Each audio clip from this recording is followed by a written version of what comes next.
Hello friends, എല്ലാവർക്കും പുതിയ വീഡിയോയിലേക്ക് സ്വാഗതം.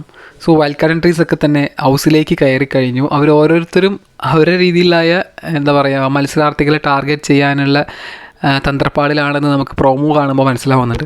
പക്ഷേ എനിക്ക് പറയാനുള്ള ഒരു കാര്യം എന്ന് വെച്ചാൽ, അവിടെ ഇരിക്കുന്ന ഓൾറെഡി ബിഗ് ബോസ് ഹൗസിലുള്ള കണ്ടസ്റ്റൻസ് ഒക്കെ തന്നെ നിസ്സാരക്കാരാണെന്ന രീതിയിലാണ് ഇവർ മുമ്പോട്ട് പോകാൻ പോകുന്നതെങ്കിൽ തീർച്ചയായും ഇവർക്കത് തിരിച്ചടിക്കുമെന്നാണ് എനിക്ക് പേഴ്സണലി തോന്നുന്നത്. അതുപോലെ തന്നെ ഈ പഴയ ഓൾറെഡി ബിഗ് ബോസ് ഹൗസിലുള്ള കണ്ടസ്റ്റൻസ് ഒക്കെ തന്നെ ഒറ്റക്കെട്ടായി ഇവർക്കെതിരെ തിരിഞ്ഞാലും അത് ഇവർക്ക് ഭയങ്കര ഒരു തിരിച്ചടിയായി മാറാനുള്ള സാധ്യതയുണ്ട്. കാരണം ഇത്തരം സംഭവം നമ്മളെ തമിഴ് ബിഗ് ബോസ് സംഭവിച്ചിട്ടുണ്ട്. അതായത് വൈൽഡ് കാർഡ് എൻട്രീസ് അവിടെയും ഇതേപോലെ 4-5 പേരായിരുന്നു ഒരേ സമയത്ത് വൈൽഡ് കാർഡ് എൻട്രീസ് ആയിട്ട് വന്നത്.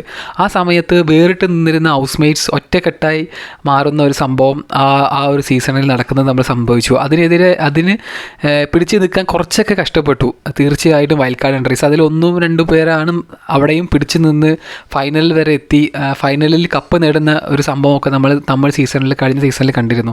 അത് തന്നെയാണ് എനിക്ക് ഇവിടെയും പറയാനുള്ളത്. കാരണം നമ്മൾ പുറത്ത് നിന്ന് കളി കണ്ട് നമ്മൾ പറയുന്നത് പോലെയല്ല ബിഗ് ബോസ് ഹൗസിലേക്ക് പോയി കളിക്കുമ്പോൾ. തീർച്ചയായും അവിടെ പോകുമ്പോൾ ഇവർ ഇട്ട പ്ലാനുകളൊക്കെ തന്നെ പാളാനുള്ള ഒരുപാട് സാധ്യതകളുണ്ട്. പക്ഷേ പലരിലും ഒരുപാട് പൊട്ടൻഷ്യൽസ് നമുക്ക് പുറത്ത് നിന്ന് കണ്ടതിൽ വെച്ച് നമ്മൾക്കൊരു വിശ്വാസമുണ്ട്.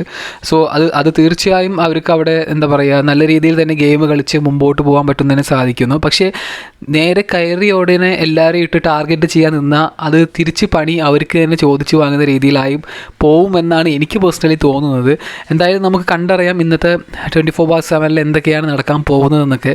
വലിയ എക്സൈറ്റ്മെൻറ്റിലാണ് ഇന്നത്തെ എപ്പിസോഡ് കാണാൻ. Thank you.